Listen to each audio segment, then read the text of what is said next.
He wasn't looking for anything that morning, until a faint sound came from a snow-buried wooden shed. Beneath the frozen layers, a large, starving dog was barely alive. And beside it, a truth that made everything more complicated. A Navy SEAL who had survived war, but was slowly losing the battle against his own memories. He thought he was saving a life, but the dog began leading him toward something strange, as if it had all been meant to happen. And when night fell, a shadow appeared, making him realize this was never just a rescue. His vitals look Before good we this begin, morning, and the tell me Envision where flight you're is watching clean. from. We And don't anticipate forget a to full like recovery. and subscribe. When can we Help start? us reach 1,000 followers so we can continue creating meaningful stories. Now, let's begin the story. The valley had a way of looking honest from a distance. Snow laid itself across the land in smooth, deliberate folds, softening every sharp edge, hiding every fracture beneath a quiet, white promise. Pine trees stood tall and unmoving, their branches heavy with powder, as if even the wind had learned not to disturb them too much. The sky above was pale, washed clean by the cold, the kind of sky people called peaceful when they had never had to survive inside it. Adrian Cross drove through that stillness in a truck that had long ago stopped trying to look impressive. The engine rattled in a familiar rhythm, a low mechanical murmur that matched the steady, controlled pace of the man behind the wheel. Adrian sat upright, one hand resting loosely on the steering wheel, the other near the gear shift, not tense but never relaxed either. And he was a man built from habits that did not fade, 35 years old, 6 feet tall, maybe a little more. His frame was lean and compact, strength worn close to the bone rather than displayed. His face was clean-shaven, always clean-shaven, revealing a square jaw and defined cheekbones that gave him a permanently sharpened look. His dark brown hair was cut short in a military style, though slightly longer than regulation, as if he had stepped away from that life, but not far enough to forget it entirely. His skin was fair, but the northern wind had left its mark faint roughness along the cheekbones, a subtle weathering that came from long hours outside rather than age. His eyes were the most telling thing about him. Gray-blue, steady, observant. They did not judge, but they remembered. Adrian slowed the truck as the road narrowed, tires crunching softly over packed snow. He knew this stretch well. A ranch gate had frozen shut 2 days earlier, and the owner had called him out to take a look. It was the kind of job that required hands, not decisions. He preferred those. Things that could be fixed with tools were easier than things that required choosing. The wind moved low across the ground, dragging thin ribbons of snow along the surface. It hissed faintly against the truck's frame, a sound so constant it almost became silence. Almost. Adrian drove another 20 yards before his grip on the wheel tightened just slightly. He didn't stop right away. Men like him didn't react to uncertainty without proof. But something had slipped through the edges of that steady world, something that did not belong to wind or engine or memory. A sound. Faint. Broken. Almost swallowed by the cold the moment it existed. He exhaled slowly through his nose and kept driving. 5 more yards. 10. Then he stopped. The truck idled in place, its low vibration humming beneath him. Adrian stared ahead at the empty stretch of road, jaw set, as if the answer might appear if he simply waited long enough. Nothing came. The wind shifted. Snow lifted. Settled again. Silence. He almost reached for the gear shift. Then it came again. Not louder. Not clearer. Just enough. A thin, torn, sound-like breath dragged over something that didn't have the strength to hold it. Adrian closed his eyes once. That was the problem with sounds like that. They didn't ask permission. They simply existed. and once you heard them, they did not leave. He put the truck into reverse. The tires crunched backward through the snow, slow and deliberate, until the old cabin came into view off the side of the road. It leaned slightly to one side, a weather-beaten structure with peeling paint and a porch that sagged under the weight of too many winters. A for sale sign stood half buried nearby, tilted at an angle as if it had given up trying to be noticed. Adrian killed the engine. The sudden quiet pressed in. For a moment, he just sat there, hands still on the wheel. There was a time when he would have moved immediately. Checked angles, cleared corners, assessed risk. Now he measured something else. Whether this was worth stepping into. The wind shifted again, and the sound came a third time. Closer. Weaker. Not memory. Not imagination. Adrian opened the door. Cold air hit him hard and immediate, biting through fabric, filling his lungs with a sharp, clean sting. Snow crunched under his boots as he stepped down, each footfall deliberate, controlled.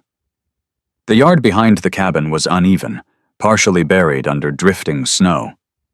A birch tree stood off to one side, its pale bark stark against the white, branches stripped nearly bare. At first, Adrian saw nothing, just shape, shadow, the usual geometry of abandonment. Then his gaze caught something out of place. A line. Not natural. A faint ridge beneath the snow, too straight, too contained. He moved toward it. Each step pushed a soft squeal from the snow beneath his boots. The wind tugged at his jacket, pressing cold fingers through seams and fabric, but he barely noticed. He crouched, brushed the surface with his glove. Wood. The edge of something buried.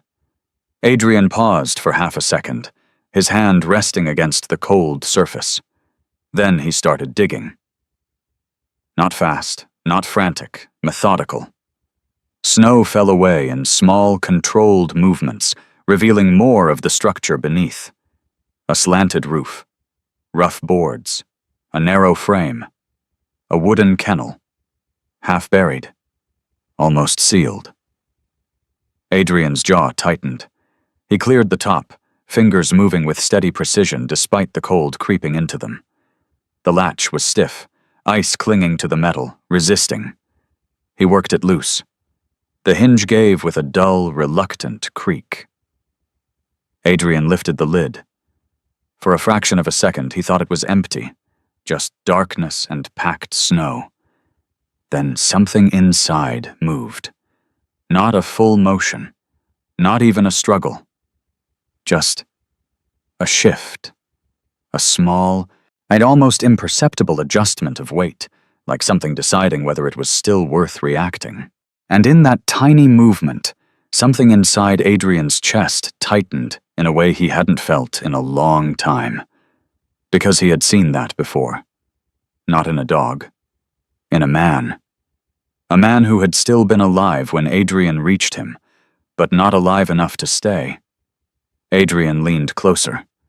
Inside the kennel lay a German shepherd. Not young. Not a puppy. A full-grown dog, maybe 5 years old, though it was hard to tell beneath the state it was in. Its coat, once thick and strong, was now matted and clumped with ice, the natural sable pattern dulled beneath dirt and neglect. Cream, gray, and black fur tangled together in uneven patches, some areas worn thin enough that the skin beneath showed through. It was too still, too thin. Ribs pressed visibly against its sides, each shallow breath lifting them in a weak, uneven rhythm. Its body was curled tightly in on itself, as if trying to conserve whatever heat remained. A short length of chain ran from a collar at its neck to a metal ring embedded in the wood. Too short. Not enough room to move properly. Not enough room to survive. There was a bowl near its front paws, frozen solid. Another, overturned and half buried. Adrian's eyes flicked over the details quickly, automatically, the way they always had. Assessment, condition, time, not a week. The body wouldn't have held that long without water, but long enough. Too long. The dog's ear twitched. Then, slowly, its eyes opened.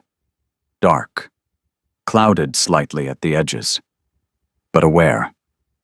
It didn't bark, didn't growl, didn't try to pull away from the chain. It just looked at him. Not with trust, not with fear, with something far quieter, recognition of presence, as if it had already decided that whether this shape in the light meant help or harm, and it didn't have the strength to argue either way. Adrian swallowed once, the motion subtle, almost imperceptible. The dog tried to move, its head lifted barely. Its front legs trembled as it attempted to push itself up. It got halfway, then collapsed back down, the effort too much. A small sound escaped it, not quite a whimper, more like breath catching on something inside its chest. Adrian's hand tightened slightly against the edge of the kennel. There it was again. That moment, the one where time narrowed, where everything reduced to a single, simple truth. You are here, and something else is still alive. He had stood in that moment before, in a room that smelled of smoke and blood and heat. He had reached someone then, too. Too late. Adrian exhaled slowly. The cold air burned on the way out. No, he muttered under his breath, the word rough from disuse. Not this time. He reached down, fingers moving toward the chain. The metal was stiff with ice, or frozen into place where it looped through the collar. It resisted his first attempt to move it. He didn't rush, didn't force it. Just adjusted his grip, steady, controlled, the way he had been trained to handle things that broke if pushed too hard. The latch shifted. A small click. The chain loosened. The dog didn't react, didn't even flinch. That, more than anything, told Adrian how close it was to the edge. He slipped one arm beneath the dog's body. It weighed almost nothing. That was wrong. A dog that size should have had weight, presence, resistance. This one felt like something already halfway gone. Its head fell against his wrist as he lifted it, breath warm and faint against the fabric of his sleeve. Up close, Adrian could see the details more clearly, the dullness in the fur, the slight crusting at the edges of the eyes, the way the chest moved too fast, too shallow. Still fighting. Somehow. Adrian stood, holding it carefully against his chest, adjusting his grip so the fragile body was supported fully. The wind pressed against his back, colder now that his hands were occupied. The yard looked the same as it had moments before. Snow, trees, silence. Nothing in the world had changed. Except this. He turned toward the truck. Each step deliberate, measured, not rushing, not hesitating, just moving. For the first time in a long while, Adrian Cross was no longer driving to pass time. He was carrying something that needed him to arrive. The truck heater struggled. It pushed out uneven waves of warmth that never quite reached the edges of the cab, leaving pockets of cold that clung stubbornly to the windows and floorboards. Frost crept along the inside corners of the windshield, thin and delicate like something alive, something patient. Adrian Cross drove with one hand steady on the wheel. The other stayed close, not touching, but close enough. The German Shepherd lay on the passenger seat, wrapped in a heavy coat that smelled faintly of motor oil and cold iron. The fabric rose and fell in shallow, uneven motions. Each breath came with a faint hitch, a quiet resistance somewhere deep in the chest. Adrian didn't look over every second. He didn't need to. He could hear it. The rhythm. Too fast, too light. Still there. That was enough. For now. And he adjusted the heat dial slightly higher, even though he knew it wouldn't make much difference. The truck was old. It did what it could, and no more. No. That, in a way, made sense to him. He had built his life around things that did exactly that. The road stretched ahead, pale and narrow under the winter sky. Snowbanks rose on either side, shaping the path into something closer to a corridor than a road. Contained. Predictable. Adrian preferred it that way. He drove faster than usual. Not reckless. Just without hesitation. For years, hesitation had been his default. Every decision weighed, measured, filtered through memory before it became action. Now there was no room for that. Not with something breathing beside him that might not continue to do so. The dog shifted. A small movement. Its head rolled slightly toward him, pressing weakly against the fold of the coat. The muzzle brushed the edge of his sleeve, searching instinctively for warmth, for something steady. Adrian's jaw tightened. He reached over, just once, adjusting the coat more securely around the body, tucking it beneath the dog's chest to trap what little heat it had left.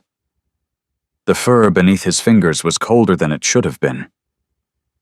Too thin. Too damp.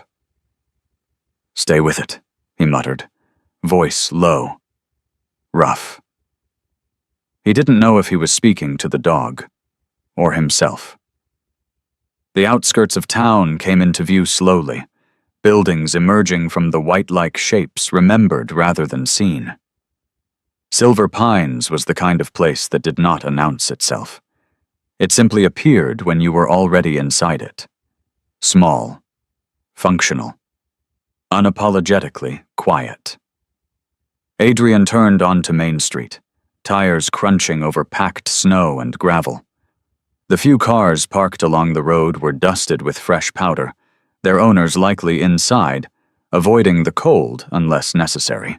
And he pulled into a narrow lot beside a modest white building with a wooden sign that creaked softly in the wind, Maple Ridge Animal Care. The place had been there for years. He had never gone inside. Adrian killed the engine. The sudden silence pressed in again, broken only by the faint ticking of cooling metal. He looked over. The dog's breathing had worsened. Not dramatically, but enough.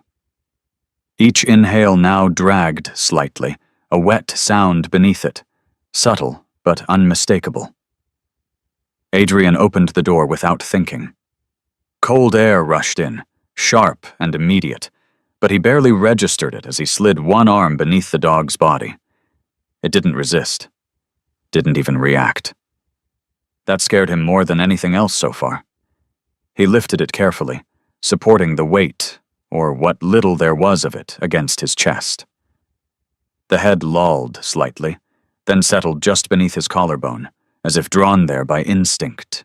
The warmth of the animal, faint as it was, pressed through the fabric. Alive.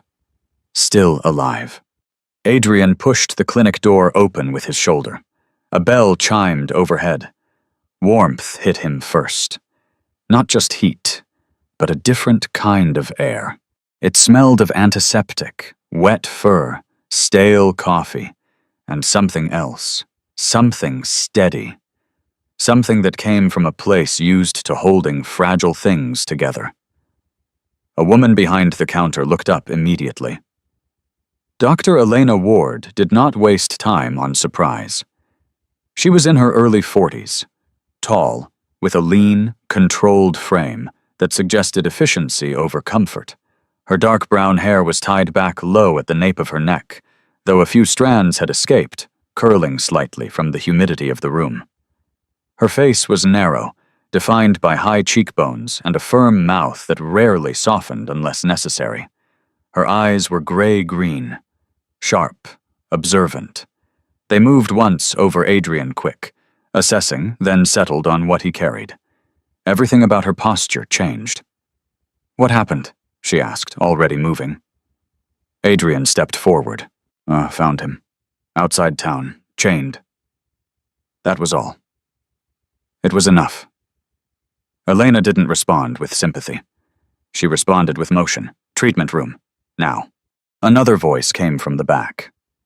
A young man appeared through a swinging door, already pulling on gloves. Wes Carter moved with a kind of restless energy that hadn't yet been worn down by years. Mid-20s, tall but not fully filled out, with sandy brown hair that stuck up slightly at the front as if it refused to be disciplined. His face was open, expressive in a way that made it easy to read him. Too easy, maybe. His blue hoodie was partially hidden under a worn work jacket, sleeves rolled just enough to show he had been working before this interruption. He saw the dog, and his expression changed instantly. "Oh man," he breathed, stepping closer. No theatrics, just genuine reaction. Elena didn't slow. Table, warm towels, oxygen ready. They moved fast, but not chaotically. That was the difference Adrian noticed immediately. That in the past he had seen people rush. Rush meant mistakes. This was not rushing. This was precision at speed. They cleared a metal table under bright overhead lights. Elena guided Adrian forward with a hand gesture that expected compliance. He set the dog down carefully. Without the coat, it looked smaller, more fragile, the ribs more pronounced, the breathing more alarming. Elena's hands were already moving, checking pulse, lifting an eyelid, pressing lightly along the chest. Her touch was firm, confident. "Severe hypothermia," she said, mostly to herself. "Dehydration. Malnutrition." She paused, listening to the chest longer. Her jaw tightened. "Lung involvement." Wes worked beside her, wrapping warm towels around the dog's body, careful not to apply too much heat too quickly. His hands were steady despite the tension in his face. "IV?" he asked. "If we can get a line." Adrian stood at the edge of the table. Still, hands at his sides. Not interfering, but not leaving either. He watched everything. Every movement. Every small change. The dog made a weak sound, barely audible. Its paw twitched once against the metal surface, then stilled again. Elena glanced up at Adrian. Not for long, just enough. "Name?" she asked. Adrian blinked once. For a moment, the question didn't make sense. Then it did. He looked down at the dog, at the thin frame, the stubborn, failing breath, the fact that it had not died. Not yet. "Ranger," he said. The word felt right, hard-edged, surviving. Elena nodded once and returned to work. As Wes adjusted the oxygen mask over the dog's muzzle, Ranger's eyes opened again, just slightly, clouded, fever-dulled, but aware. They didn't search the room, didn't follow the movement of hands or light. They fixed on one thing: Adrian. Through plastic, through noise, through the confusion of pain and cold, the dog held that gaze. Not pleading, not afraid. Choosing. And for a brief, disorienting second, Adrian felt something shift in his chest. Something unfamiliar, something dangerous in its own quiet way. Because that look wasn't asking for help. It was placing trust. And he wasn't sure he knew what to do with that. "Stay with me," Wes murmured, almost unconsciously, as he secured the line into the dog's leg. "Come on, buddy." Elena didn't speak again for several seconds. Then she exhaled. "He's critical." Adrian nodded once. He had already known that. "He might not make it through the night." That landed differently. Not because it was surprising. Because it was said plainly. No cushioning. No false certainty. Adrian appreciated that. "What do you need?" he asked. Elena looked at him again, properly this time. Measuring. Not just his words. Him. "Fluids, oxygen, antibiotics, monitoring, time." She paused. "And payment." There it was.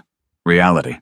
While Adrian reached into his jacket pocket and pulled out the cash he had folded bills from recent jobs. He set them on the counter without counting. Elena didn't look down. That won't cover it. I'll get the rest. How? Adrian held her gaze. I'll get it. There was no challenge in his voice, no defensiveness, just statement. Elena studied him for a moment longer, then nodded once. Then we treat him. Wes exhaled softly, relief flickering across his face before he focused again on the work. They moved Ranger into an oxygen enclosure, adjusting settings, securing lines, stabilizing what they could. Time stretched. Not fast, not slow. Just stretched. Machines hummed quietly. The clinic settled into a different rhythm, one built around waiting. Adrian sat in a chair a few feet away, close enough to see, far enough not to interfere. He didn't check his phone, didn't move much, just watched, counted breaths, listened. The sound of Ranger's breathing began to change, not stronger, but less frantic, slightly deeper, slightly more controlled. It wasn't improvement. Not yet. But it wasn't decline either, and in that space between worse and better something held. Sometime later, Elena stepped beside him. He's still not safe, she said. Adrian nodded. I know. She crossed her arms, studying the enclosure. You could have kept driving. He didn't answer immediately. The question hung there, not accusatory, just present. After a moment, he spoke. I've done that before. Elena glanced at him, didn't ask what he meant. She didn't need to. Outside, the wind shifted again, snow tapping softly against the windows. Inside, a dog fought to stay alive. And a man who had once believed survival was the only thing left to him sat quietly, discovering without quite realizing it that sometimes survival wasn't meant to be done alone. Night settled over Silver Pines without ceremony. It didn't fall. It tightened. The sky dimmed into a deep, iron blue, and the snow outside the clinic windows began to reflect the artificial light in a way that made everything look colder than it already was. The wind had picked up again, dragging long, whispering currents of powder across the street. Inside Maple Ridge Animal Care, time moved differently. Slower, measured in breaths.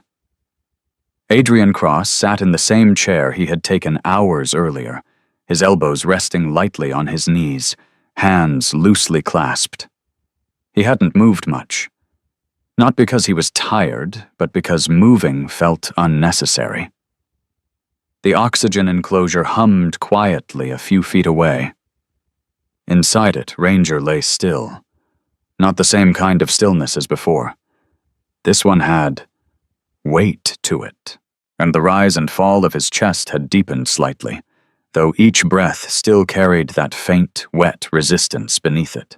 His body was wrapped in controlled warmth now, no longer fighting the brutal cold of the outside world, but something else instead. Survival, Adrian thought, didn't always get easier once you were inside. Sometimes it just changed opponents. He leaned back slightly, the plastic chair creaking under the shift.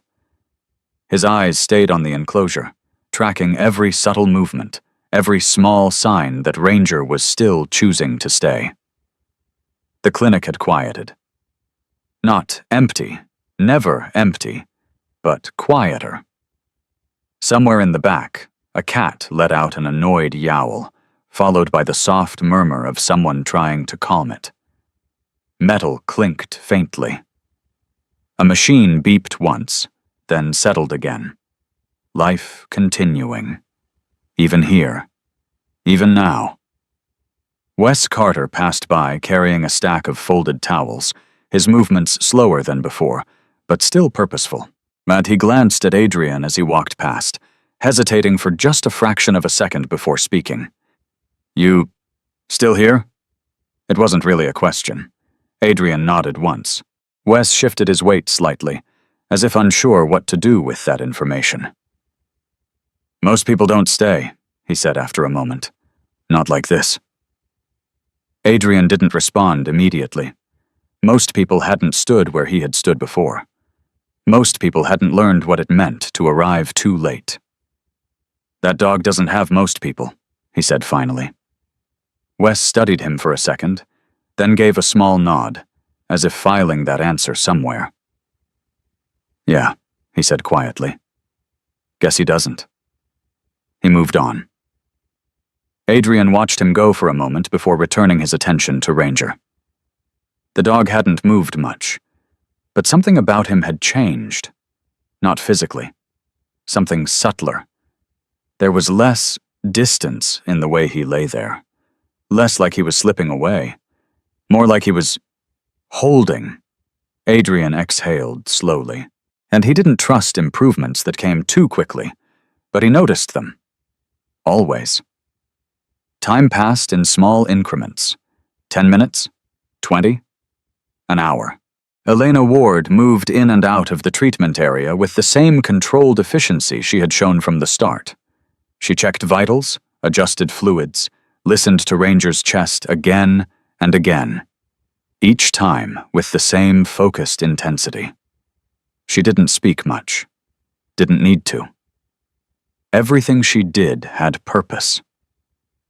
At one point, she paused beside Adrian again, arms folded loosely across her chest as she watched the dog. "He's stabilizing," she said. Not optimism. Not relief. Just fact. Adrian nodded. "How long before we know?" he asked. Elena considered that for a moment. "Morning," she said. "If he makes it that far, his chances improve." If. The word hung in the air. Adrian didn't react to it outwardly, but something in his posture shifted, just slightly. He leaned forward again, elbows returning to his knees, on eyes fixed on Ranger, as if watching alone could influence the outcome. Elena studied him briefly, then turned away. She had seen men like him before. Not the same stories, not the same scars, but the same kind of stillness, the kind that came from carrying something too long. Somewhere past midnight, the clinic grew even quieter. The lights dimmed slightly in the outer areas, though the treatment room remained bright. The world outside had disappeared into darkness, leaving only the reflection of the interior on the glass. Adrian closed his eyes for a moment, not to sleep, just to reset. And memory came anyway. Not clearly, not in full images, just fragments. Heat, noise. A voice that had stopped too suddenly. The weight of something he couldn't carry fast enough. His eyes opened again instantly. The oxygen hiss pulled him back. The present reassembled itself around him, the clinic, the light, the dog, Ranger, still there, still breathing. Adrian stood slowly, moving closer to the enclosure. Not touching. Just closer. He could see more detail now.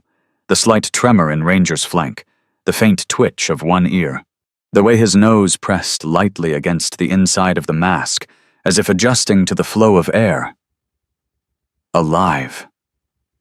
Still. Alive. Ranger's eyes opened again. Wider this time. Not fully clear, but more aware.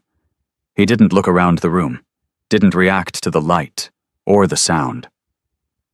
His gaze went straight to Adrian, and then, slowly, almost imperceptibly, his tail moved.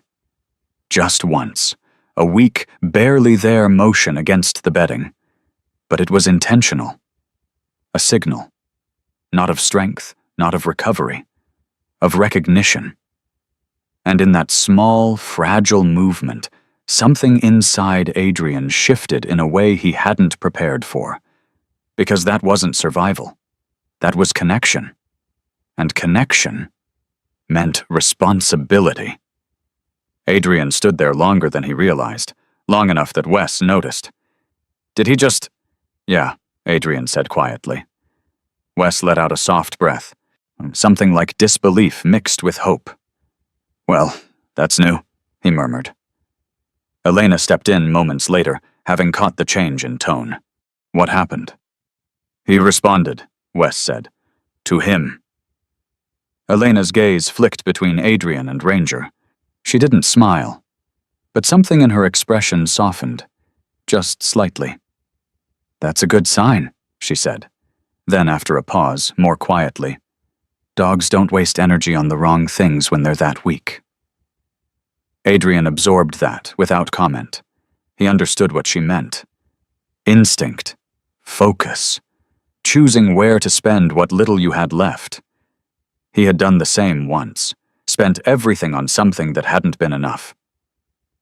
Elena moved closer to the enclosure, checking Ranger again, listening to his lungs with a practiced ear. Still critical, she said, but fighting. Wes nodded, almost to himself. Mean little guy, he said softly. Doesn't know when to quit. Adrian's mouth twitched, just slightly. Not quite a smile, but close enough to matter. The hours stretched again, slow, deliberate. At some point, Wes brought over a cup of coffee and set it near Adrian without a word. The liquid had gone lukewarm by the time Adrian remembered it was there. He drank it anyway. Not for the taste. For the motion. For something to do with his hands. Outside, the storm shifted again.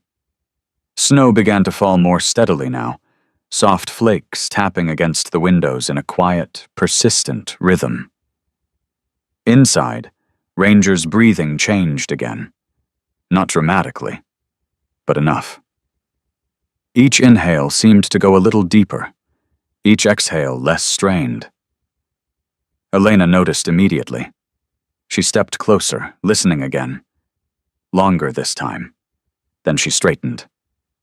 He made it through the worst of the cold shock, she said. Wes let out a breath that sounded suspiciously like relief. Adrian didn't move, didn't react. But something inside him eased. Not fully. Not enough to trust. But enough. Enough for the edge to dull. He sat back down, slower this time, his posture less rigid than before. For the first time since entering the clinic, he allowed himself to look away from Ranger, just for a moment. The room, the light, the people. This place that held fragile things together when they should have fallen apart. It felt unfamiliar, but not unwelcome.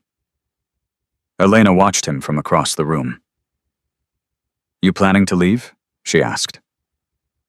Adrian shook his head once. No. She nodded, as if she had expected that. Then you'll be here in the morning when we reassess. Yes. A simple exchange. But it settled something. Time continued. Eventually, Ranger's eyes closed again. This time not from collapse, from exhaustion. A different kind. The kind that came after choosing to stay. Adrian leaned back in his chair, eyes fixed on the enclosure once more. He didn't think about tomorrow. Didn't think about cost. Or consequence, or what came after. He thought about one thing. This moment. This fragile, stubborn life that had refused to end in a frozen kennel. And the fact that for reasons he didn't fully understand yet, it had chosen him. Not the cold, not the dark. Him.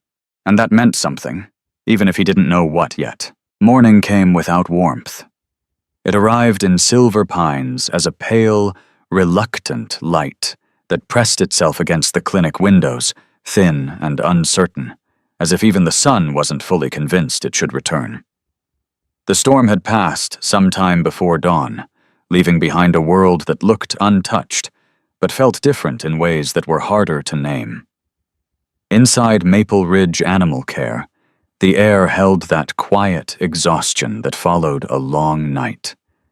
Machines still hummed, lights still burned. Life continued, but slower now, as if everything needed a moment to remember how. Adrian Cross had not slept. Not really. He had closed his eyes once or twice, head leaning back against the wall, but his body never let go. Years of training and years of something else kept him suspended just beneath rest, always ready to return to awareness. And he was already awake when Elena Ward stepped back into the treatment area. She looked the same as she had the night before. And not. Her hair, still tied low at the nape, had loosened slightly, a few more strands escaping around her temples. The sharp lines of her face remained unchanged, but there was a subtle heaviness beneath her eyes now. Fatigue worn quietly, not displayed. She carried a clipboard in one hand, flipping through it as she walked, her movements efficient even through exhaustion. Adrian straightened slightly in his chair. Elena didn't speak right away. She moved to the oxygen enclosure first. Listened. Watched. Measured. Silence stretched for several seconds, long enough that Adrian felt the weight of it pressing in, shaping the moment into something that mattered. Finally, she exhaled. He made it through the night.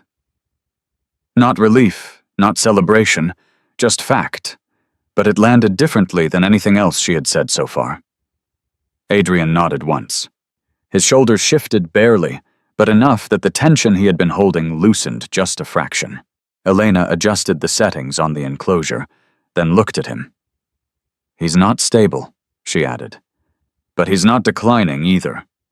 That was the closest thing to good news he was going to get. He accepted it the same way he accepted everything else. Quietly. Wes Carter appeared a moment later, carrying a tray with fresh supplies.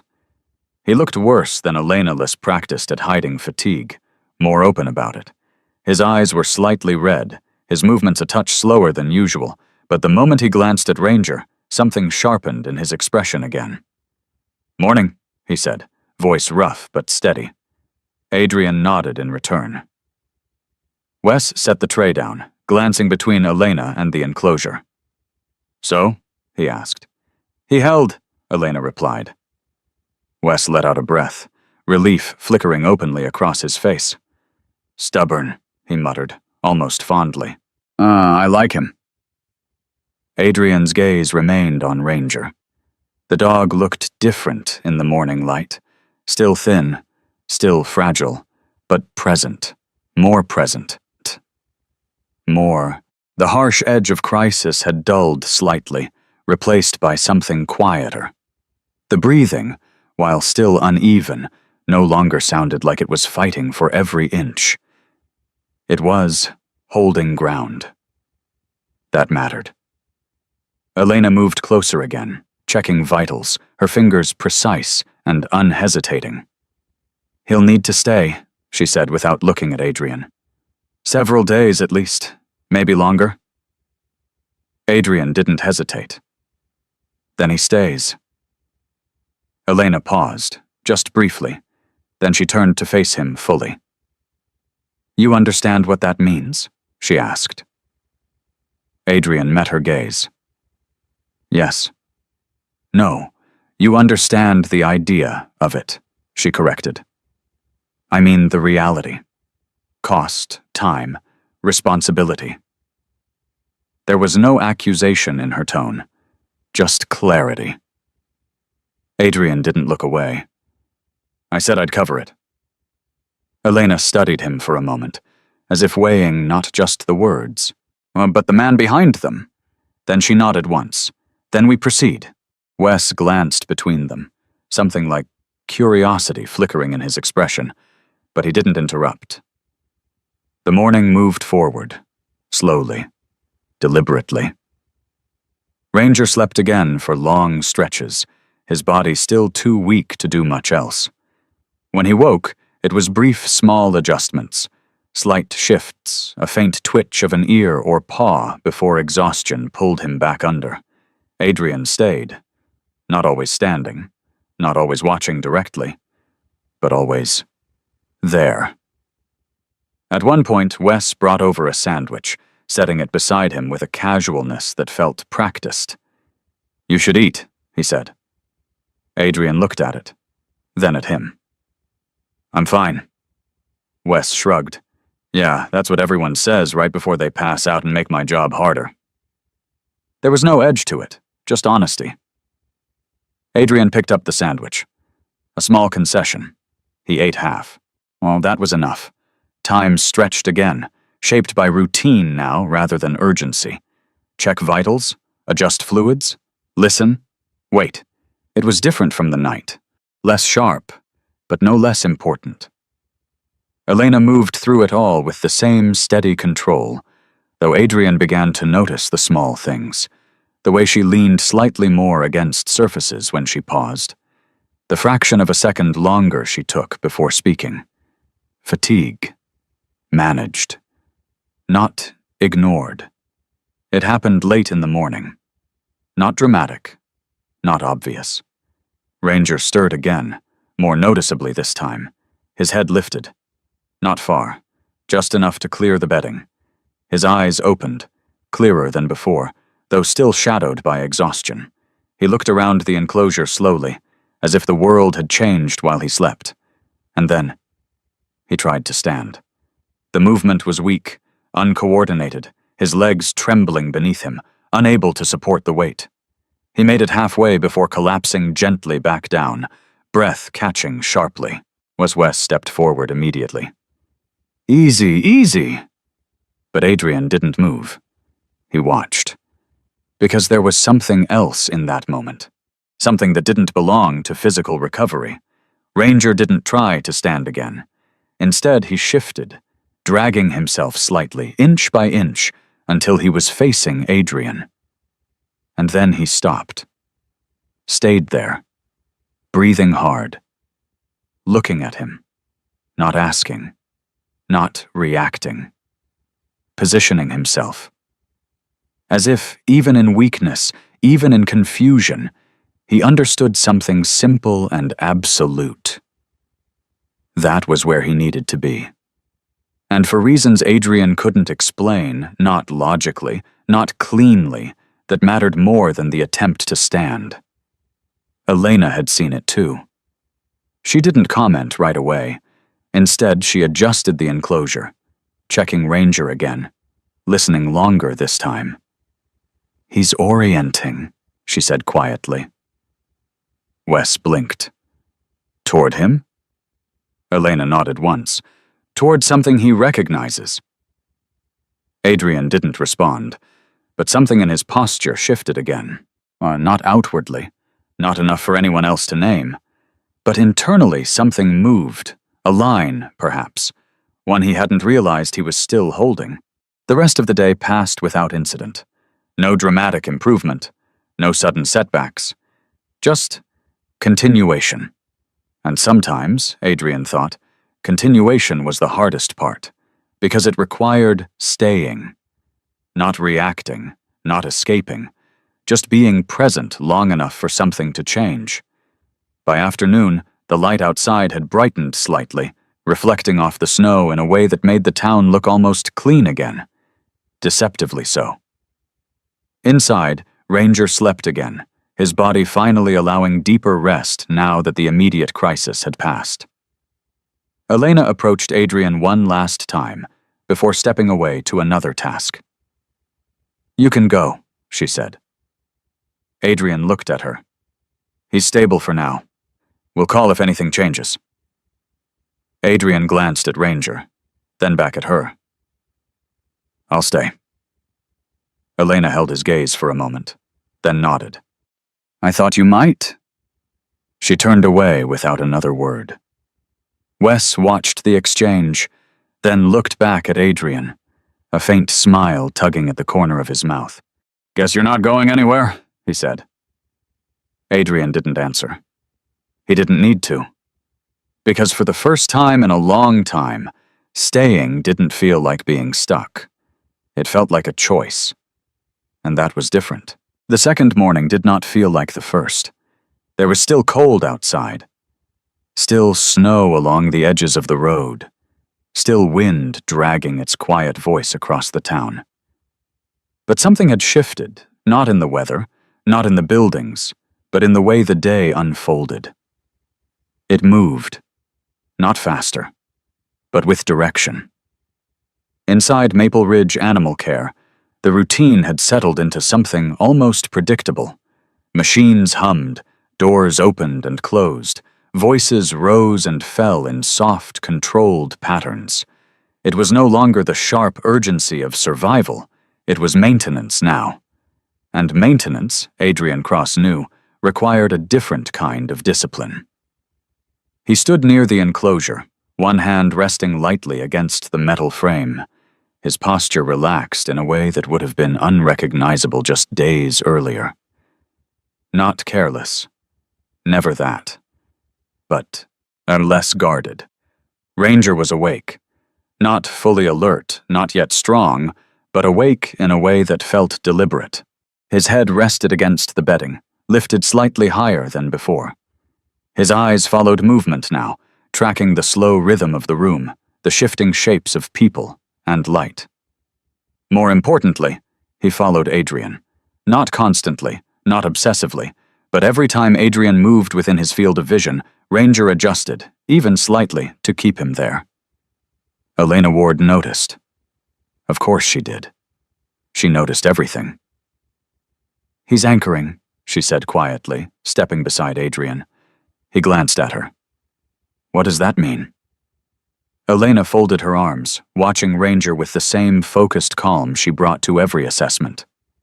"It means he's choosing something to orient around, something stable."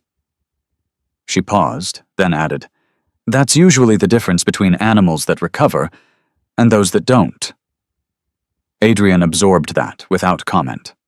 He didn't ask what it meant. He understood. Wes Carter, who had been restocking supplies nearby, glanced over with interest. "So basically," he said, leaning casually against the counter, "you're his, what, compass?" Elena gave him a look. "Don't simplify things you don't understand." Wes raised his hands slightly in surrender, though a faint grin tugged at his mouth. "Just saying, he watches you like you're the only thing in the room that makes sense." Adrian didn't respond, but his eyes shifted briefly toward Ranger. The dog's gaze met his immediately. Not intense, not demanding, just present. It was a strange thing, to be that for something else. Adrian turned away first. The morning continued. More animals came in. Routine visits, minor injuries, things that would have seemed urgent to their owners but barely registered in the quiet gravity of the treatment room. A woman entered mid-morning carrying a small terrier wrapped in a blanket, and she was in her late 50s, short and sturdy, with a face shaped by years of practical living rather than softness. Her gray hair was pulled back tightly, revealing a pair of sharp blue eyes that missed very little. Her name, spoken quickly at the counter, was Margaret Hale. She glanced at Adrian once as she passed. Not curious. Assessing. People in towns like this noticed things. They didn't always comment, but they noticed. Margaret's terrier yipped weakly as Elena examined it, the sound high and nervous, a stark contrast to the quiet endurance of the German Shepherd across the room. Wes moved between patients, his energy returning gradually as the day progressed, though the fatigue still lingered at the edges of his movements. "Hey," he said at one point, nodding toward Ranger. "He drank a little this morning." Adrian looked up. "How much?" "Not much," Wes admitted. "But it stayed down." That mattered, more than it should have. Adrian nodded once. "Oh, good." It was the most he said. But Wes seemed to understand the weight behind it. Time passed again in that quiet, measured way. And slowly, subtly, The room began to shift around Adrian. People noticed, not in a loud way, not with questions or confrontation, just attention. The way someone stayed a second longer when passing by, the way a glance lingered before moving on, the way silence changed shape when he entered it. Adrian had spent years being invisible in places like this. Not because people didn't see him, because they chose not to. Men like him, quiet, controlled, distant, tended to be left alone. That had been fine, preferred even. Now it was different. He wasn't sure when that had changed. Maybe it hadn't. Maybe he had. It happened just after noon. The door to the clinic opened again, letting in a brief rush of cold air and the faint crunch of snow under boots. A man stepped inside. He didn't belong to the rhythm of the place. That was the first thing Adrian noticed. Late 40s, maybe early 50s. Tall, but not in a solid way, more stretched than built.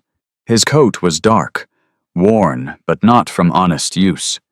His hair was a dull brown, thinning slightly at the crown, and his face carried the kind of sharpness that came from calculation rather than experience. His eyes moved quickly. Too quickly. Not observing. Scanning. He didn't approach the counter right away. Instead, he looked around the room. Once. Twice. And then, his gaze landed on Ranger, and stayed there. Not with concern. Not with recognition. With something colder. Something that didn't belong in a place like this. Adrian felt it before he understood it. That shift. That tension. The kind that didn't come from memory, but from instinct. The man stepped forward finally, offering a brief, practiced smile to no one in particular. "Busy day?" he said casually. Elena glanced up from her work, her expression neutral. Can I help you?" The man shrugged slightly, his movements too loose, too controlled. "Just looking around," he said, passing through. No one in Silver Pines just passed through. Not like that. Not in winter. Adrian didn't move, didn't speak, but his attention sharpened. The man's gaze flicked back to Ranger again, just for a second before he turned away. It was enough. Something in Adrian's chest tightened. Not memory this time. Recognition. Not of the man. Of the behavior. He had seen it before. Different places. Different contexts. But the same underlying truth. People who looked like that didn't look without reason. Wes stepped closer to the counter, his posture shifting subtly, though he likely didn't even realize it himself. "You need something?" he asked, tone friendly but firmer now. The man smiled again. "No, I'm good." He lingered a second longer, then turned and left. The door closed behind him, the bell chiming softly as if nothing had happened. A silence returned. But it wasn't the same silence. Elena watched the door for a moment longer than necessary. Then she went back to work. Wes exhaled quietly. "That was weird," he muttered. Adrian didn't respond. He was watching Ranger. The dog hadn't moved much, but his body had changed. Subtly. The muscles along his neck were tighter. His ears, though still weak, had shifted slightly backward. Not fear. Awareness. He had noticed, too. Of course he had. Adrian stepped closer to the enclosure, resting his hand lightly against the frame again. Ranger's eyes moved to him. Held there. The tension eased, just slightly. That was all it took. Adrian exhaled slowly. Not everything that followed them was in the past. Some things were still moving. The rest of the afternoon passed without incident, but the moment lingered. Not loudly, not urgently, just there, a thread beneath everything else. Elena approached Adrian again near the end of the day. "You saw that," she said. Not a question. Adrian nodded once. "You know him?" she asked also. "No." "But you recognized something." Adrian met her gaze. "Yes." Elena held that for a moment, then nodded. "Then we pay attention." Simple, direct, no panic, no dismissal. Adrian appreciated that. He looked back at Ranger. The dog was resting again, his breathing steady, his body slowly reclaiming strength one small piece at a time. But his eyes opened once more, just briefly.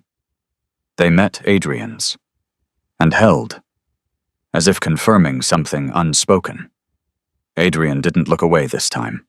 He stayed. Because whatever this had become, it wasn't just about survival anymore, and somewhere beneath the quiet routine of the clinic, beneath the steady rhythm of recovery, something else had begun to take shape.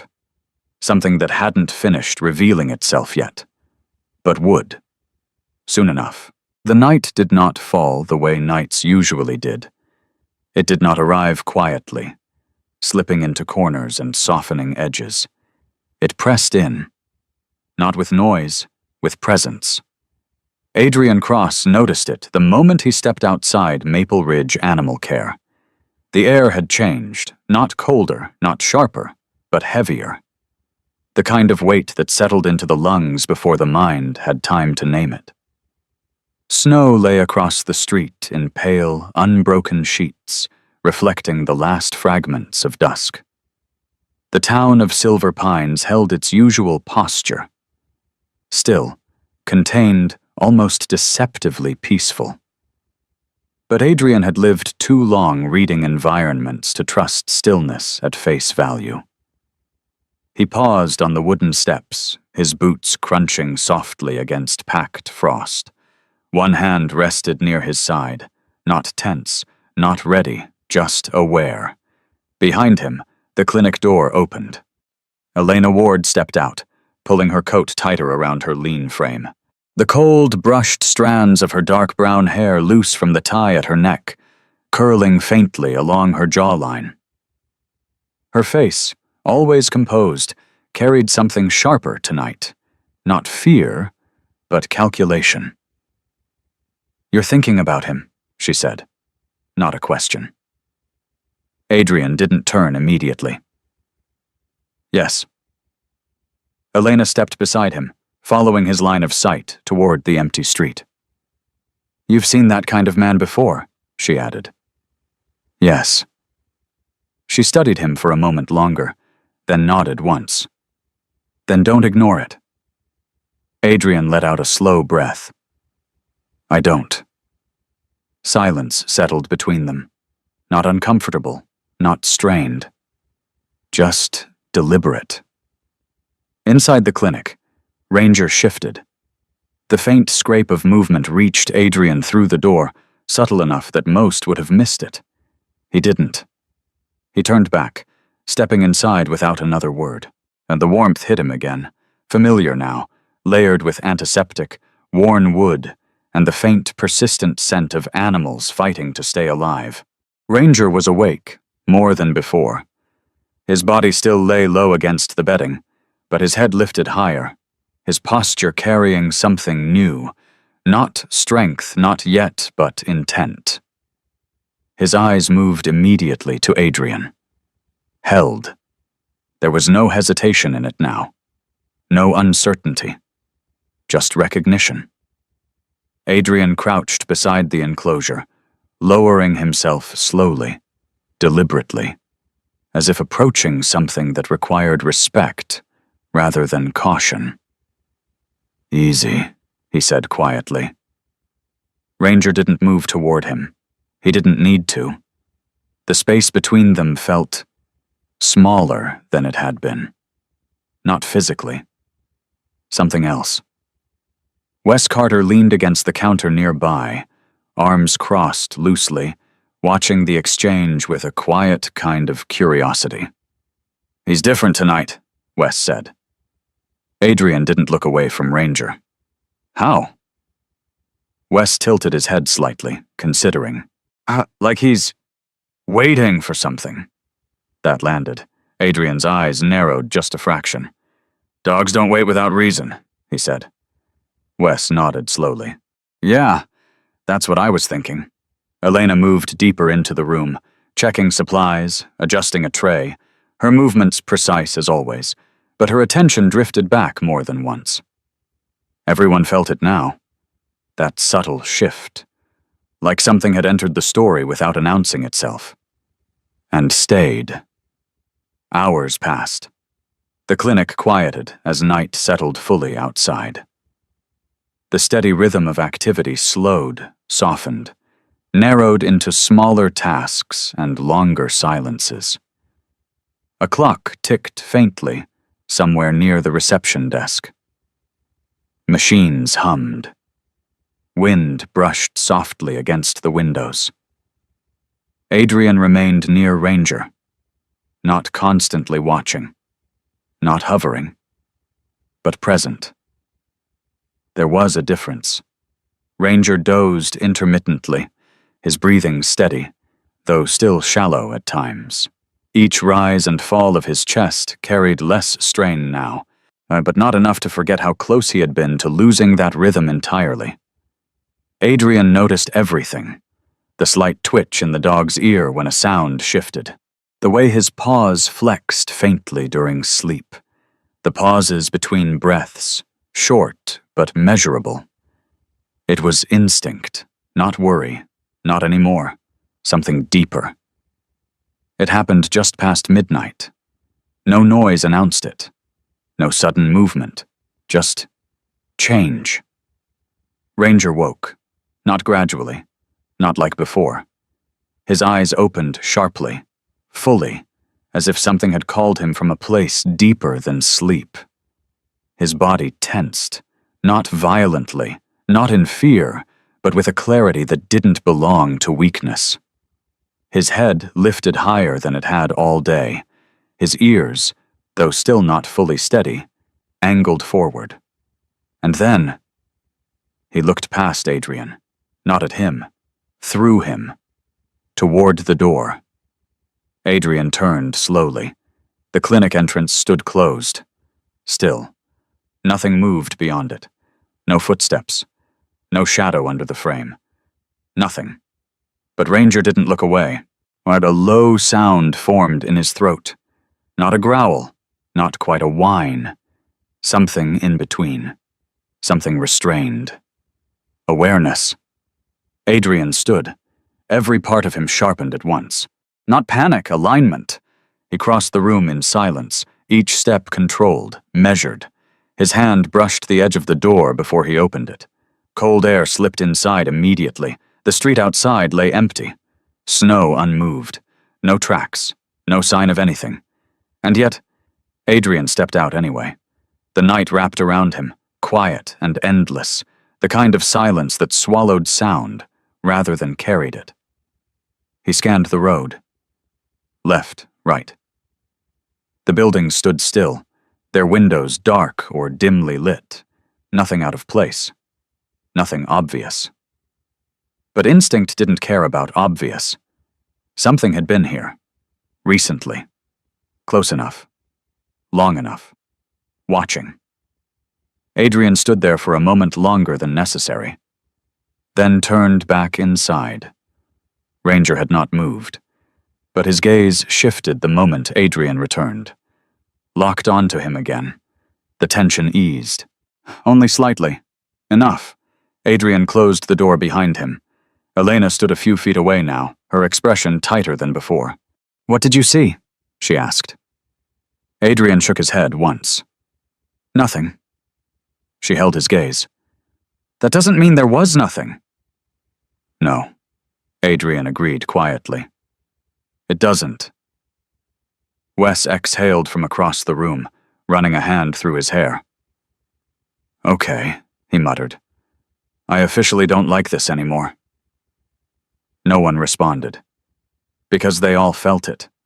The shift, the presence of something unseen but not imagined.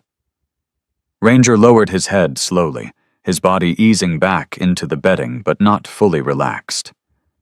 Not yet. Adrian returned to his place beside the enclosure, crouching again, one hand resting lightly against the metal frame. Ranger's eyes closed briefly, then opened again. Checking. Still there. Adrian stayed, because leaving felt wrong, not unsafe, just incomplete. The night stretched on, longer than it should have. Every small sound carried weight now, the ticking clock, the soft hum of machines, the faint scrape of fabric as someone shifted position. Time didn't pass. It waited, and somewhere beneath it all, something had begun to move. Not toward them, not yet, but closer. By early morning, the tension had thinned, but not disappeared. It lingered in the corners of the room, in the quiet spaces between movement and stillness. Ranger slept again, though more lightly now. Adrian hadn't moved much.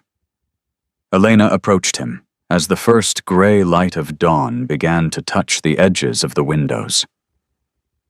"You stayed up?" she said. "Yes." She studied him briefly. "You're not wrong about this," she added. Adrian looked up. "I know." Elena nodded once. "Then we prepare." Simple, direct, necessary. Wes yawned loudly from across the room, stretching as he stood. "I'm getting coffee," he said. "Strong enough to fight whatever ghost just walked through here?" Elena almost smiled. Almost. Adrian didn't. He was watching Ranger, because whatever had happened, whatever was coming, the dog had felt it first, and that meant something. It always did. Morning did not arrive all at once. It came in layers. First, the faint gray that softened the edges of the windows. Then the pale blue light that stretched slowly across the snow outside.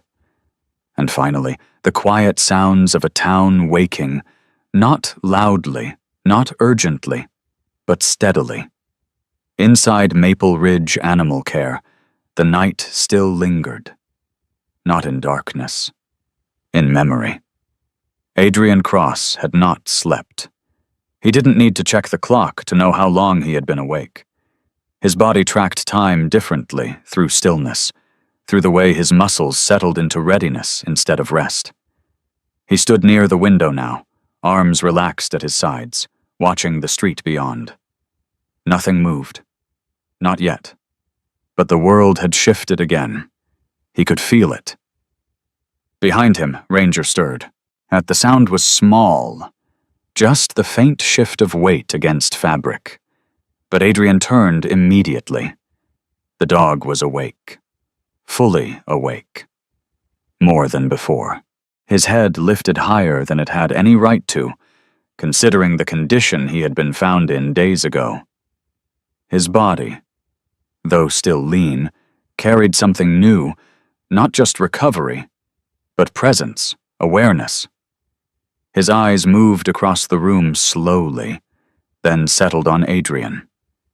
Held. There was no hesitation anymore. No searching. Only recognition. Adrian stepped closer, lowering himself into a crouch beside the enclosure, his movements controlled, almost ritual-like in their consistency. "You're still here," he said quietly. Ranger's ears shifted forward, both of them now responding more evenly, though one still lagged slightly behind the other. The dog exhaled softly. Not weak. Measured. Adrian watched the rise and fall of his chest. Steadier. Not perfect, but steady enough. Elena Ward entered from the back room, and carrying a clipboard and a cup of coffee that had long since gone cold. Her posture was the same straight, efficient, But there was something softer around the edges now, something earned through long hours and quiet victories. "He made it through the night," she said. Adrian nodded once. "I know." Elena stopped beside him, following his gaze. "He's not out of it," she added. "But he's past the point where the body just gives up." Her words were clinical, but the weight behind them wasn't. Adrian absorbed that in silence. Wes Carter stumbled in a moment later, his hair a mess, his hoodie wrinkled, his expression somewhere between exhaustion and relief. "Okay," he muttered, rubbing his face. "If this is what winning looks like, I need a nap after every victory." Elena didn't look at him. "You'll get one when the next patient doesn't walk through the door." Wes sighed dramatically. "Cruel. Well, that's what that is." But his eyes moved to Ranger, and softened. "Hey, buddy," he said, quieter now. Ranger didn't respond the way a healthy dog might. No wagging tail. No attempt to rise. But his gaze flicked toward Wes. Acknowledging. That was enough. Time passed again, but it felt different now. Lighter. Not safe. But moving forward. Adrian stood eventually, stepping back just enough to stretch his legs, his eyes scanning the room without losing track of Ranger's position. Everything felt sharper after the night, not because something had happened, because something almost had. And that mattered. The clinic door opened mid-morning, the familiar chime cutting gently through the quiet. This time, it wasn't tension that entered. It was life. A young woman stepped inside, brushing snow from her coat as she closed the door behind her. She was in her early 30s, tall in a natural, unforced way, her posture straight but not rigid. Her dark blonde hair was tied loosely at the back, strands falling around a face that carried both strength and fatigue. Her name, spoken at the counter, was Clara Bennett. She carried a cardboard box in both hands, careful, protective. Inside it, a small cat. Gray, thin, its fur uneven, its eyes wide but dull with exhaustion. Clara approached slowly, her movements deliberate, her voice calm but edged with concern. "I found her behind the grocery store," she said. "She wouldn't come out at first. Took me an hour." Elena nodded, stepping forward immediately. "Let's take a look." As they moved, Clara's eyes drifted. Not randomly. They landed on Ranger, and stayed. There was something in her expression, not surprise, not simple sympathy, but recognition. Not of the dog, of the situation. She had seen something like this before. People who carried that look always had. Adrian noticed. Of course he did. He noticed the way her shoulders shifted slightly, as if adjusting to something internal. The way her breath changed, the way her eyes softened but not weakly, deliberately. She crouched slightly, keeping her distance, studying Ranger without intruding. "He's strong," she said quietly. Not a question. Adrian looked at her. "Yes." Clara nodded once, as if confirming something for herself. "They usually are," she added. That word usually carried history. Adrian didn't ask, not yet. It happened without warning. Ranger moved. Not a shift. Not a twitch. He tried to stand. It wasn't graceful. It wasn't controlled. But it was intentional. His front legs pushed against the bedding, trembling under the strain. His body lifted just enough to break contact with the ground before faltering. Wes froze. "Elena!" "I see it." Elena was already moving, stepping closer but not touching, watching, measuring. "Easy," she said, her voice low, steady. Ranger didn't collapse. He adjusted, shifted his weight, tried again. This time he held it. Barely. But enough. His legs shook violently, his body uncertain, but upright, for a moment that stretched longer than it should have. He stood. Adrian didn't move, didn't speak, didn't interfere.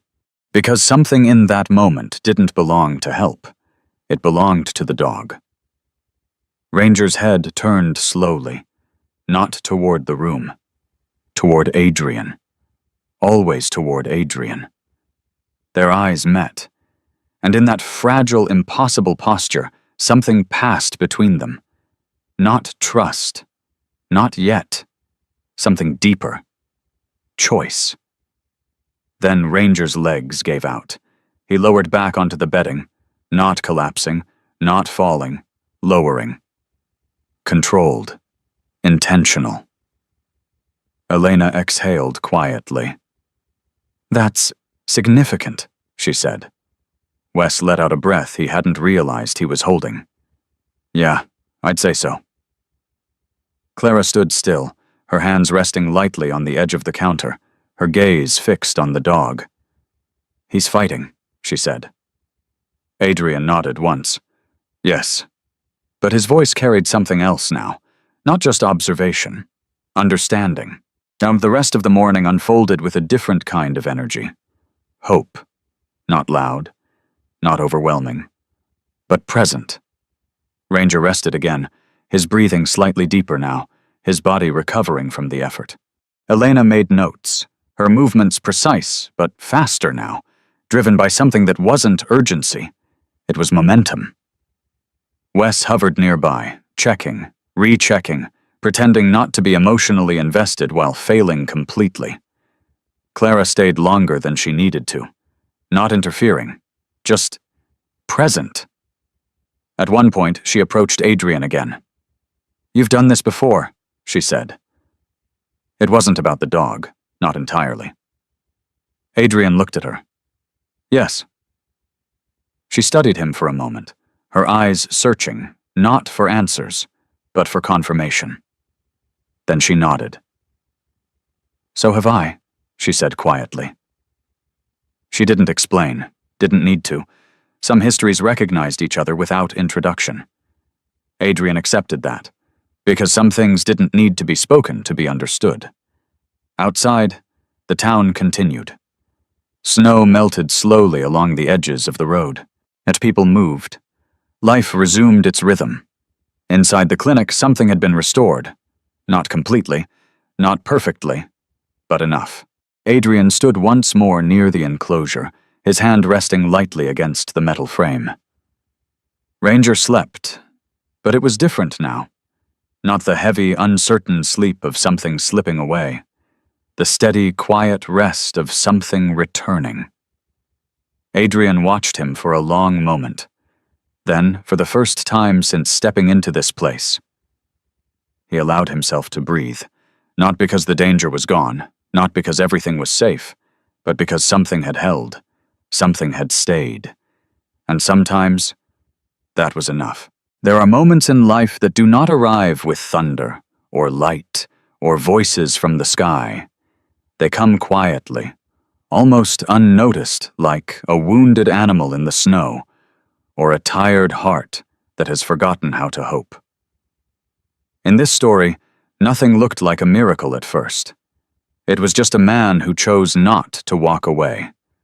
A dog who refused to give up.